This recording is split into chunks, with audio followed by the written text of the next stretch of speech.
Mediation is important because it is a process that lets people solve their own conflict as opposed to having to go into an adversarial process like the court process.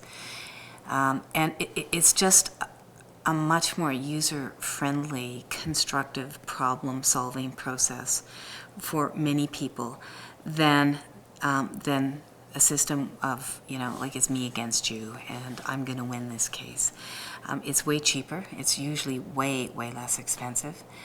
It doesn't always work for everybody, and it's not appropriate in every case, but certainly in my practice area, which is family law, it is generally speaking, such a healthier way for people to solve problems coming out of marriage breakdown than filing terrible affidavits or going to court and saying you're really bad, you're not a good mother, you're not a good father. It helps people sort of move forward and think about, like I said, solving their own problems, addressing the issues that have created the conflict, and being problem solvers instead of being adversaries for the rest of their lives. I got into mediation quite early in my family practice. I started thinking about mediation as a possibility in 1986 when it started to really sort of hit the family area practice.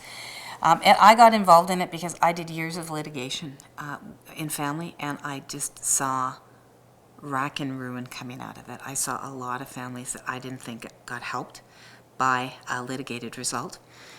I saw a lot of families that bankrupted themselves by it, and I just thought there's got to be a different way to do this. And now that I do a lot of mediation. I do 65% of what I do is either mediation or arbitration. And I really do think that it's just so much healthier. People, sometimes in a mediation situation, people will actually start talking to one another. I've had clients where they haven't talked to each other for 2 years before they come into mediation. At the end of a couple of mediation sessions, they're talking to one another and saying, let's take the kids out for dinner, and tell them that they have a mom and dad who are going to start talking to one another differently. You don't see that. You don't see that in court.